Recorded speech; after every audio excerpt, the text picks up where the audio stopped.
रवींद्र वस्त्रनिकेतन सलगरे खास लग्न बस्तावा आहेरासाठी होलसेलपेक्षाही कमी किमतीत संपूर्ण कुटुंबाची खरेदी। कांजीवरम, बनारसी, झुल्ला Bangalore silk, Madurai silk, Calcutta cotton full व्हरायटीत उपलब्ध।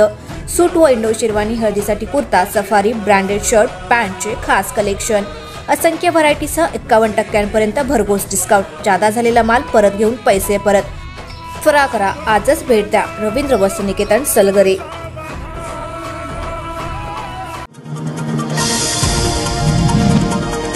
राजकीय पक्षाचे बॅनर वापरून तोडपाणी व्यवसाय करणाऱ्यांनी व निवडणुकांकडे सुगी म्हणून पाहणाऱ्यांनी पक्षीय निष्ठेवर बोलणे आणि भाजपा जिल्हाध्यक्ष निशिकांत भोसले पाटील यांच्यावर बोलणे म्हणजे चोरांच्या उलट्या बोंबा असा पलटवार इस्लामपूर विधानसभा मतदारसंघातील भाजपा पदाधिकाऱ्यांनी राहुल महाडिक, विक्रम पाटील आणि आनंदराव पवार यांच्यावर केलाय।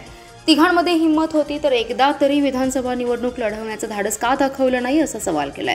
बिनबुडाच्या आरोपामुळे संबंधितांवर कायदेशीर सल्ला घेऊन कारवाई करणार आहे। गट म्हणून काम करणाऱ्यांनी स्वतःची कर्तबगारी तपासावी, नंतर निष्ठा शिकवावी असा आरोपही करण्यात आलाय। हातकणंगले लोकसभा मतदारसंघात या निवडणुकीत महायुतीच्या उमेदवाराविरोधात काम केल्याच्या आरोपाला भाजपा पदाधिकाऱ्यांनी जोरदार प्रत्युत्तर दिले। भाजपा तालुकाध्यक्ष निवास पाटील आणि शहराध्यक्ष अशोक खोत म्हणाले, निवडणुका आल्या की पक्ष आणि नंतर गट म्हणून काम करणाऱ्यांनी त्यांचे विरोधक जयंत पाटील की निशिकांत पाटील हे एकदा जाहीर करावे आणि राजकीय वाटचालीस सुरुवात करावी। जयंत पाटील यांच्या विजयात या महारथीचा असलेला वाटा संपूर्ण इस्लामपूर विधानसभेतील स्वाभिमानी जनतेला माहीत आहे। हा गद्दारीचा इतिहास कधीही पुसला जाणार नाही। 2019 विधानसभा निवडणुकीनंतर सांगली जिल्हा बँकेच्या निवडणुकीतील राहुल महाडिक यांच्या लॉटरीचं तिकीट बक्षीस म्हणून खुद्द जयंत पाटील यांनीच फाडलं। हातकणंगले लोकसभा निवडणुकीत इस्लामपूर विधानसभा मतदारसंघात चंद्रकांत पाटील यांनी 4 तर माजी मंत्री रणजित पाटील यांनी तब्बल 27 बैठका घेतल्या। इस्लामपूरचे शहराचे ईश्वरपूर नामकरणासाठी आयोजित बैठकीला तत्कालीन नगरसेवक विक्रम पाटील आणि अमित ओसवाल यांनी गैरहजेरी लावली। हीच तुमच्या पक्षाची निष्ठा असं म्हणायचं का, असा सवालही त्यांनी केलाय। दरम्यान निवडणुकीपुरता पक्षाचा बॅनर वापरणारे राहुल महाडिक आणि शिवसेनेचे तालुकाध्यक्ष सागर मलगुंडे यांनी पक्षाच्या लेटर पॅडवर निधी मंजूर झालेल्या विविध विकास कामांसाठी कोणीही टेंडर भरू नये असा मजकूर प्रसिद्ध करून अनेक ठेकेदारांना जणू त्यांनी दमच भरला होता। ही संस्कृती दोन्ही पक्षांची नाही, त्यामुळे भाजपा आणि शिवसेना पक्षाच्या विचारधारेला डाग लावण्याचं काम या मंडळींनी केलंय। या पत्रकबाजीच्या चिरमिरीतून काय साध्य केले हे जाहीर करावे असे आवाहन अजित पाटील यांनी केले। महानगरपालिका क्षेत्रात बेकायदेशीर होर्डिंग हटवण्याची कार्यवाही अतिक्रमण विभागाकडून आजपासून सुरू करण्यात आली आहे। कोल्हापूर रोडवरील 20x40 मापाचा होर्डिंग सांगाडा हटवला। यापुढे कोणतेही बेकायदेशीर कृती सहन केली जाणार नाही। शहरातील सर्वच बेकायदेशीर होर्डिंग हटवण्याची कारवाई करण्यात येणार असल्याचे आयुक्त शुभम गुप्ता यांनी सांगितले। मुंबईतील होर्डिंग दुर्घटनेनंतर महापालिका आयुक्त शुभम गुप्ता यांनी महापालिका क्षेत्रातील अनधिकृत होर्डिंगचा सर्वेक्षण करण्याचे आदेश प्रशासनाला दिले होते। त्यानुसार उपायुक्त वैभव साबळे यांच्या मार्गदर्शनाखाली महापालिका क्षेत्रातील अनधिकृत होर्डिंगचे सर्वेक्षण करण्यात आले। त्यामध्ये 31 होर्डिंग अनधिकृत असल्याचे समोर आले। त्यानंतर आयुक्त गुप्ता यांच्या आदेशाने अनधिकृत होर्डिंग हटवण्यास सुरुवात करण्यात आली। प्रभाग समिती 1 अंतर्गत येणाऱ्या कोल्हापूर रोडवरील 20x40 मापाचा होर्डिंग सांगाडा उपायुक्त वैभव साबळे यांच्या सूचनेनुसार सहाय्यक आयुक्त सहदेव कावडे आणि अतिक्रमण पथक प्रमुख दिलीप घोरपडे यांच्या पथकाने हटवला। यापुढेही अनधिकृत होर्डिंग हटवण्याची कारवाई सुरूच राहणार असून संबंधित होर्डिंग मालकांकडून दंडही वसूल करण्यात येईल असा इशारा उपायुक्त साबळे यांनी दिलाय। मिरज आणि ठाणे येथे घरफोडी करणाऱ्या मुंबईच्या अट्टल चोरट्यास जेरबंद करण्यात पोलिसांना यश आले। या चोरट्याकडून घरफोडीचे 3 गुन्हे उघडकीस आले असून त्याच्याकडून चोरीतील सोन्या चांदीच्या दागिन्यांसह 16,61,000चा मुद्देमाल जप्त करण्यात आलाय। स्थानिक गुन्हे अन्वेषणच्या पथकाने मिरजचे अर्जुनवाड रोडवरील पुलाजवळ सदरची कारवाई केली। अमित राकेश पंचम असं अटक केलेल्या चोरट्याचं नाव आहे। स्थानिक गुन्हे अन्वेषण विभागाचे एक पथक शहरात पेट्रोलिंग करत होते। यावेळी सहाय्यक पोलीस निरीक्षक सिकंदर वर्धन यांना माहिती मिळाली की घरफोडी करणारा संशयित पंचम हा चोरीचे दागिने विक्री करण्यासाठी मिरज ते अर्जुनवाडकडे जाणाऱ्या राष्ट्रीय महामार्गावरील उड्डाण पुलाच्या खाली थांबलाय। मिळालेल्या माहितीप्रमाणे पथकातील कर्मचाऱ्यांनी त्या ठिकाणी सापळा रचून पंचम याला ताब्यात घेतलं। त्याच्याकडे कसून चौकशी करत झडती घेतली असता त्याच्याजवळील पिशवीत सोन्या चांदीचे दागिने मिळाले। त्याच्याकडे पुन्हा कसून चौकशी केली असता त्याने ठाणे आणि मिरजेत घरफोडी करून दागिने चोरल्याचं सांगितलं। यावेळी त्याच्याकडून सोन्याचे ब्रासलेट, अंगठ्या, कर्णफुले, चैन, नेकलेस, मोहनमाळ, वेढण तसे 4,000 रुपये किमतीच्या 80 ग्राम वजनाचे चांदीचे दागिने असा एकूण 17,65,000 रुपयांचा मुद्देमाल जप्त केलाय. पुढील तपासासाठी त्याला मिरज शहर पोलिसांच्या स्वाधीन केले. जिल्हा बँकेच्या तासगाव मार्केट यार्ड शाखेत शासनाकडून मिळालेल्या दुष्काळ मदत निधीतील 56,33,000 रकमेवर बँकेच्या कर्मचाऱ्यानेच डल्ला मारलाय. या प्रकरणी शाखेचे कर्मचारी योगेश वजरीनकर, प्रमोद कुंभार, शाखाधिकारी M.V. हिले यांना निलंबित केलंय. निलंबित कर्मचारी वजरीनकर यांनी 40 लाख रुपयांचा बँकेत भरणा केल्याची माहिती आहे.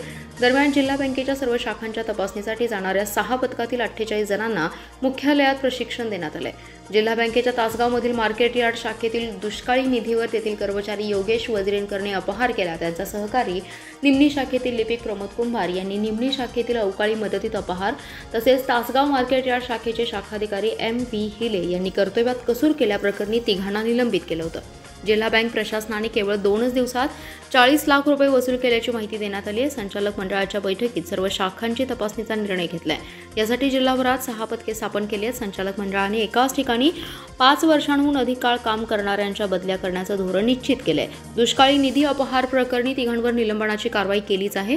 सखोल चौकशी करून अंतिम अहवाल आल्यानंतर त्यांच्यावर फौजदारीही दाखल केली जाईल.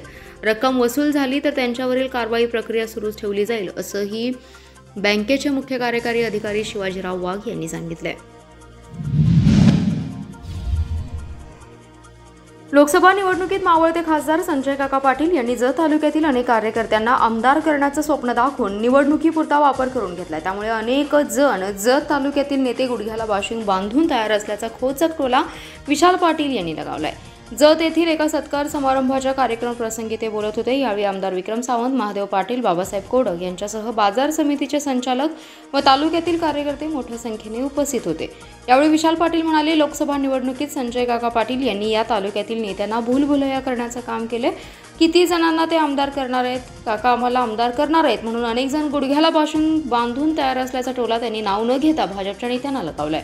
येणाऱ्या निवडणुकीत गुलाल आपलाच असून विधानसभा निवडणुकीत मी स्वतः उभारलो आहे असं समजून आमदार विक्रम सावंत यांचा प्रचार करणार आहे. त्याचबरोबर प्रत्येक जिल्हा परिषद गटानुसार दौरा करणार असल्याचं सांगितलंय. नाना शिंदे यांसारख्या युवा नेत्याला 10 वर्षांपूर्वी संधी मिळणं आवश्यक होती. आमदार विक्रमसिंग सावंत यांनी एका युवा नेत्याला संधी देऊन चांगलं काम केलं असल्याचं विशाल पाटील म्हणालेत. या तालुक्यातील जनतेने मला चांगली साथ दिली असल्याचं विशाल पाटील म्हणालेत. सांगली लोकसभा मतदारसंघाच्या निवडणुकीच्या निमित्ताने काँग्रेस पक्षाला जिल्ह्यात उभारी आल्याचे दिसून आले. पण तोपर्यंत काँग्रेस पक्षासाठी तयार झालेल्या वातावरणाचा फायदा घेण्यासाठी विधानसभेचे इच्छुक कामाला लागलेत. त्यातूनच सांगलीत सोमवारी सर्व काँग्रेस प्रेमी कार्यकर्त्यांचा स्नेहमेळावा झाला. या मेळाव्याची सर्वत्र राजकीय पक्षांमध्ये चांगली चर्चा रंगली आहे. मात्र या मेळाव्याला मदनभाऊ गटाच्या कार्यकर्त्यांनी पाठ फिरवली होती. महाविकास आघाडीकडून उमेदवारी डावलल्यामुळे काँग्रेसचे प्रदेश उपाध्यक्ष विशाल पाटील यांनी बंडखोरी केली. उमेदवारी नाकारल्याच्या राजकारणामुळे विशाल पाटील यांच्या बाजूने पोषक वातावरण झालं. ग्रामीण भागातील काँग्रेसचे नेते आणि कार्यकर्त्यांमध्ये प्रथमच जोश दिसून आलाय. काँग्रेसचे नेते कार्यकर्त्यांचा जोश आणि वसंतदादा प्रेमींची मोठी साथ विशाल पाटील यांना मिळाली. त्यामुळे तिरंगी असणारी लढत अपक्ष विशाल पाटील विरुद्ध भाजपचे खासदार संजय पाटील अशी झाली. सांगली लोकसभा निवडणूक क्षेत्रात काँग्रेससाठी पोषक वातावरणाचा फायदा घेण्यासाठी विधानसभेचे इच्छुक मैदानात उतरलेत. सोमवारी काँग्रेसचे शहर जिल्हाध्यक्ष पृथ्वीराज पाटील यांनी सांगलीत सर्व काँग्रेसप्रेमी कार्यकर्त्यांचा स्नेहमेळावा घेतला. या स्नेहमेळाव्यास काँग्रेस प्रदेश कार्याध्यक्ष डॉक्टर विश्वजित कदम, लोकसभेचे अपक्ष उमेदवार विशाल पाटील यांची विशेष उपस्थिती होती. या स्नेहमेळाव्यास सांगली विधानसभेच्या इच्छुक जिल्हा बँकेच्या उपाध्यक्षा जयश्रीताई पाटील यांनी जाण्याचं टाळल्याचं दिसून आले. पृथ्वीराज पाटील यांनी काँग्रेसप्रेमी कार्यकर्त्यांचा स्नेहभोजन मेळावा सांगलीत आयोजित केला होता. या मेळाव्यास मदनभाऊ पाटील युवा मंच आणि मदनभाऊ गटाच्या कार्यकर्त्यांनी जाणं टाळल्याची चर्चा सांगलीत रंगली होती. सिव्हिलच्या प्रलंबित अडचणी सोडवण्यासाठी शासन यंत्रणेवर नागरिकांचा दबाव तयार करण्यात यावा. रुग्ण हक्क समिती स्थापन करण्यासह सांगली मिरजेतील रुग्णालयातील रेंगाळलेल्या कामांसाठी निधी उभा करण्याबाबतचा निर्णय सर्वपक्षीय बैठकीत झालाय. कष्टकऱ्यांच्या दौलत सभागृहात झालेल्या या बैठकीस शहरातील लोकप्रतिनिधींबरोबरच सिव्हिल रुग्णालयाबाबत संवेदनशील डॉक्टर्स, नागरिक उपस्थित होते. डॉक्टर राजेंद्र भागवत, डॉक्टर बिंदुसागर पलंगे, उदय जगदाळे, डॉक्टर प्रसाद चिटणीस यांनी रुग्णालयाची सद्यस्थिती आणि अडचणींबाबत सांगितलं. डॉक्टर भागवत म्हणाले, सांगली आणि मिरजेतील दोन्ही रुग्णालये वैद्यकीय शिक्षण व संशोधन विभागाकडे येतात. त्यांची ही संलग्नता कायम ठेवली पाहिजे. या रुग्णालयाचा कणा म्हणजे इथे काम करणारे वैद्यकीय महाविद्यालयाचे पदवी व पदव्युत्तर विद्यार्थी आहेत. त्यांच्यासाठी चांगली वसतिगृहे, स्वच्छतागृहे उभी करण्यापासून आपल्याला सुरुवात करावी लागेल. जगदाळे म्हणाले, रुग्णालयाच्या कारभारात आमूलाग्र बदल झाला पाहिजे. नागरिकांच्या दबावाने चित्र बदलू शकते. इथल्या विकासासाठी उद्योगांकडून CSR फंड उभा केला पाहिजे. पुण्यातील ससून किंवा नागपूरमधील रुग्णालयांचा झालेला विकास आरसा आहे. नागरिकांनी निरंतरपणे पाठपुरावा केला तर गरिबांसाठीची ही आरोग्य व्यवस्था टिकणार आहे. सध्याची अनागोंदी संपवण्यासाठी संघटित प्रयत्न झाले पाहिजेत असं मत मांडलं. महायुतीचे हातकणंगले लोकसभा मतदारसंघाचे उमेदवार धैर्यशील माने यांचा पराभव दिसू लागल्यानेच इस्लामपूर मतदारसंघातील महायुतीच्या स्थानिक नेत्यांच्या पायाखालची वाळू घसरली आहे. त्यामुळेच आपल्या अपयशाचं खापर फोडण्यासाठी भाजपाचे जिल्हाध्यक्ष निशिकांत पाटील यांच्यावर आरोप सुरू असल्याची टीका स्वाभिमानी शेतकरी संघटनेच्या पदाधिकाऱ्यांनी केली आहे. संघटनेचे प्रवक्ते ॲडव्होकेट शमशुद्दीन संदे, जिल्हाध्यक्ष पोपट मोरे, भागवत जाधव, जगन्नाथ भोसले, शिवाजी पाटील यांनी पत्रकार परिषद घेतली. संदे म्हणाले, महायुतीने साम, दाम, दंड, भेद आयुधांचा वापर करूनही उमेदवार विजयी होत नाही याची त्यांना खात्री पटली आहे. अपयशाचं खापर कोणावर फोडायचं म्हणून निशिकांत पाटील यांनी राजू शेट्टींचा प्रचार केल्याचा कांगावा सुरू आहे. हातकणंगले मतदारसंघातील एकाही प्रस्थापित नेत्याची सहानुभूती त्यांना मिळाली नाही. भागवत जाधव म्हणाले, सामान्य मतदारांच्या, शेतकऱ्यांच्या पाठिंब्यावर राजू शेट्टी लढले. स्वाभिमानी संघटना, प्रहार संघटनेसह विविध सामाजिक संस्थांनी प्रचार यंत्रणा राबवली. भाजपाचे जिल्हाध्यक्ष निशिकांत पाटील यांनी प्रचार केल्याचा आरोप धांधात खोटा आहे. पराभवाच्या शंकेने त्यांच्या पायाखालची वाळू सरकली आहे. धैर्यशील माने यांनी 8,200 कोटी रुपयांचा निधी दिल्याचा कांगावा केला. मात्र तरीही अखेरच्या टप्प्यात माने तिसऱ्या क्रमांकावर जाणार याची विरोधकांना जाणीव झाल्यानेच आरोप सुरू आहेत. मुख्यमंत्र्यांनी करोडो रुपये मतदारसंघात आणले, मात्र ते मतदारांपर्यंत पोहोचले नसल्याची मतदारांमध्ये चर्चा आहे. हे पैसे कसे पचवायचे म्हणून त्यांच्या आपापसात भांडणे लागल्याचा टोला त्यांनी यावेळी लगावलाय. विश्रामबाग परिसरात असणाऱ्या नेमिनाथ नगरमधील बंद घराची कडी कापून घरात घुसून चोरट्यांनी घरफोडी केली आहे. सदर घरफोडीची घटना ही सोमवारी पहाटेच्या सुमारास घडली. या प्रकरणी नेत्रा दीपक सोरप यांनी विश्रामबाग पोलीस ठाण्यात फिर्याद दिली आहे. चोरट्यांनी घरातील लाखो रुपयांची महागडी घड्याळे, साड्या, पितळेची भांडी, सोन्या चांदीच्या दागिन्यांसह 5,46,000 रुपयांचा मुद्देमाल लंपास केलाय. नेत्रा सोरप या आपल्या कुटुंबियांसोबत विश्रामबाग परिसरातील नेमिनाथ नगरमध्ये असणाऱ्या सुमन बंगल्यात राहतात. रविवारी सायंकाळी 5 वाजण्याच्या सुमारास नेत्रा सोरप या कुटुंबियांसोबत बंगल्याला कुलूप लावून बाहेरगावी गेल्या होत्या. यावेळी अज्ञात चोरट्यांनी घराजवळ कोणी नसल्याचं पाहून बंगल्याच्या मुख्य दरवाजाची कडी कापून घरात प्रवेश केला.